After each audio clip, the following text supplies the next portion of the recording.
Kottayam പുതുപ്പള്ളിയിലെ rubber board ക്വാർട്ടേഴ്സിൽ വൻ മോഷണം. 2 ക്വാർട്ടേഴ്സുകളിൽ നിന്ന് 75 പവൻ കവർന്നു. കോട്ടയം ഈസ്റ്റ് പോലീസും ഡോഗ് സ്ക്വാഡും സ്ഥലത്തെത്തി. മോഷണത്തിന് പിന്നിൽ ഉത്തരേന്ത്യൻ സംഘമെന്ന് സംശയിക്കുന്നതായി ജില്ലാ പോലീസ് മേധാവി ഷാഹുൽ ഹമീദ് പറഞ്ഞു. ഇന്ന് ഉച്ചയോടെയാണ് കോട്ടയം പുതുപ്പള്ളിയിലെ റബ്ബർ ഗവേഷണ കേന്ദ്രത്തിൽ നിന്നും ഈ മോഷണ വാർത്ത പുറത്തു വരുന്നത്. റബ്ബർ ഗവേഷണ കേന്ദ്രത്തിലെ 2 ക്വാർട്ടേഴ്സുകളിലാണ് മോഷണം നടന്നത്. 3 മോഷണ ശ്രമവും ഉണ്ടായി. ആദ്യഘട്ടത്തിൽ 100 പവനോളം മോഷണം പോയി എന്നുള്ള വിവരമായിരുന്നു പുറത്തു വന്നിരുന്നത്. പിന്നീട് ജില്ലാ പോലീസ് മേധാവി ഷാഹുൽ ഹമീദ് അടക്കമുള്ള ഉന്നത പോലീസ് എത്തി പരിശോധനകൾ നടത്തി. അതിനുശേഷമാണ് 75 പവൻ മോഷണം പോയി എന്നുള്ള കാര്യത്തിലേക്ക് എത്തിയത്. മോഷണം നടന്ന 2 വീടുകളിലും ആളുണ്ടായിരുന്നില്ല. വീട്ടുകാർ പുറത്തുപോയ സമയത്തായിരുന്നു കവർച്ച നടന്നതെന്നാണ് അന്വേഷണ സംഘം വ്യക്തമാക്കുന്നത്. ഇന്നലെ രാത്രിയും ഇന്ന് പകലും ഇടയിലുള്ള ഏതെങ്കിലും സമയത്തായിരിക്കും കവർച്ച നടന്നെന്നുള്ള നിഗമനത്തിലാണ് പോലീസ് ഉള്ളത്. കോട്ടയം ഈസ്റ്റ് പോലീസും ഡോഗ് സ്ക്വാഡും സ്ഥലത്ത് പരിശോധന നടത്തി.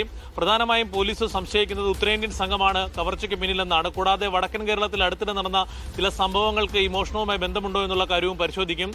അടുത്തിടെ മാങ്ങാനത്തിന് ഈ പുതുപ്പള്ളിക്ക് സമീപമുള്ള മാങ്ങാനത്ത് ഒരു വലിയ കവർച്ച നടന്നിരുന്നു. അതൊരു ഉത്തരേന്ത്യൻ സംഘമായിരുന്നു ആ കവർച്ചയ്ക്ക് പിന്നിലുണ്ടായിരുന്നത്. ആ കേസിലെ പ്രധാന പ്രതി അടുത്തിടെ ജയിലിൽ നിന്ന് പുറത്തിറങ്ങുകയും ചെയ്തിരുന്നു. ഇക്കാര്യങ്ങളടക്കം അന്വേഷണ സംഘം പരിശോധിക്കുന്നുണ്ട്. പ്രാദേശിക സഹായം ലഭിച്ചിട്ടുണ്ടോ എന്നുള്ള കാര്യം പരിശോധിക്കുമെന്ന് ജില്ലാ പോലീസ് മേധാവി പറഞ്ഞു.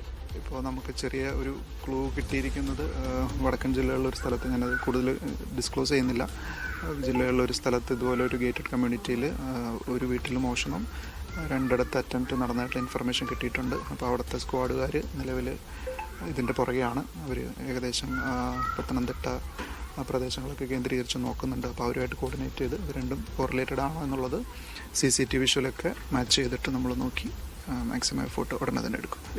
എന്തായാലും അതീവ സുരക്ഷയുള്ള സ്ഥലത്ത് നടന്ന മോഷണത്തിന്റെ ജട്ടലിലാണ് താമസക്കാർ. ഏത് അന്വേഷണവുമായും സഹകരിക്കുമെന്ന് റബ്ബർ ബോർഡിന്റെ ഉന്നത ഉദ്യോഗസ്ഥർ വ്യക്തമാക്കുകയും ചെയ്തു. Rubber board authority will cooperate with the police inquiry. Surely, 100%.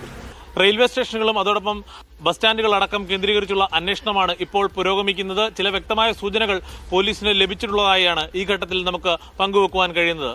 പുതുപ്പള്ളിയിൽ നിന്നും അനന്തു സുരേഷിനോടൊപ്പം ജോസി ബാബു, മീഡിയ 1.